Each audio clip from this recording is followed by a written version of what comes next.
ବୃକ୍ଷ ହିଁ ଜୀବନ ସୁନ୍ଦର ନାଟକ ମାଧ୍ୟମରେ ଗାଁ ଗାଁ ବୁଲି ଚାରା ବଣ୍ଟନ କଲେ ଦେଶ ସେବା ଫାଉଣ୍ଡେସନ କର୍ମୀମାନେ। ସବୁଜ ଭାରତ ଗଠନ ପାଇଁ ଅଭିନବ ପ୍ରୟାସ କରି ଚର୍ଚ୍ଚାରେ ସମାଜସେବୀ ଅକ୍ଷୟ।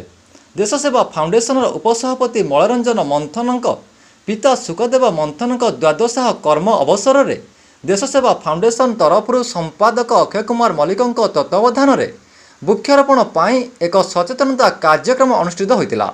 ଏହି କାର୍ଯ୍ୟକ୍ରମରେ ଯୋଗଦାନ କରିଥିଲେ ସମାଜସେବୀ ମନୀଷା ପଣ୍ଡା ଏବଂ ଦେଶ ସେବା ଫାଉଣ୍ଡେସନ ପରିବାରର ସମସ୍ତ ସଦସ୍ୟା ବନ୍ଧୁମାନେ ମନୀଷା ପଣ୍ଡାଙ୍କୁ ମୁଖ୍ୟ ଅତିଥି ଭାବରେ ପାଖରେ ପାଇ ଆଜି ସମାଜରେ କିଭଳି ପରିବେଶକୁ ରକ୍ଷା କରାଯାଇପାରିବ ସେଥିନେଇ କୁନି କୁନି ପିଲାମାନଙ୍କୁ ନେଇ ସୁନ୍ଦର ଅଭିନୟ ମାଧ୍ୟମରେ ସଚେତନତା କରିବା ସହିତ ବିନା ମୂଲ୍ୟରେ 400ରୁ 500 ବୃକ୍ଷ ବଣ୍ଟନ କରି ଲୋକମାନଙ୍କୁ ସଚେତନ କରାଇଥିଲେ।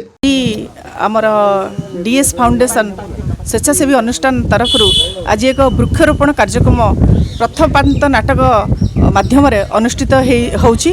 आज आम प्रत्येक पंचायत रे बुली बुली जनसाधारण मानक सचेतनता कराउछु। वृक्षरोपण विषय बुझाऊछु।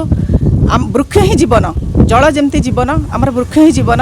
वृक्ष जदि नथिबो ताले आम परिवेश असंतुलित परिवर्तित आमर परिवेश जो आमर जलवायु परिवर्तन होउछि तार परिणाम आमे आज भोगुछु। समस्ते पृथ्वीर तापमान बढ़ुछि, जल कष्ट पाउछु, ऑक्सीजन कमी जाउछि। ए सब दृष्टि रखिकी आमे वृक्षरोपण माध्यम जनसाधारण को सचेतनता कराउछु। बौल, आंब, पणस, पिजुली सब प्रकार गछ बांटुछु। सबदिन जनसाधारण मानक सेवारे फाउंडेशन सदा सर्वदा लगी रहुछि, साहाय्य सहयोग करुछि। आगु एबे भी करि चल जिवो निश्चय भविष्य रे भी एस फाउंडेशन समस्त जनसाधारण मानक सेवार रहिबो। मो ना सुरेन्द्रनाथ बारिक, मो अवसर प्राप्त नौसेना जेसीओ 25 वर्ष हेलाम रिटायर्ड हेलेनी। हला परे गाँ को आसिली देखली डीएस फाउंडेशन रो ये प्रदूषण रु बंचिया पाई जो प्रकार पदक्षेप नेउछंती तेणु मु भी इच्छा कली तांका सहित किछि मु सहयोग कले आमे आउरी आगु बढ़ी पारिबु।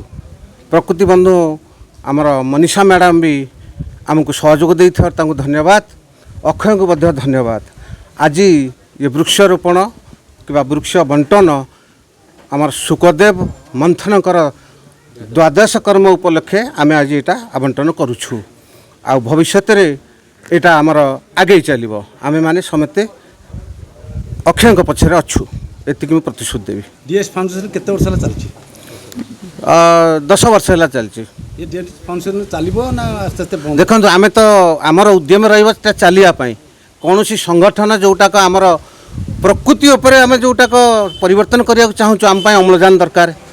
आ एमितिया अनुष्ठान को आमे केमिति न बंचेबा जेते कष्ट पड़ले बंचे पड़िबो। निज हाथ में गोटे गोटे गछ लगाइबा पाई जनसाधारण को आह्वान देइथिले। केन्द्रापड़ारू बाबुली मल्लिकଙ୍କ रिपोर्ट उत्कल टाइम्स।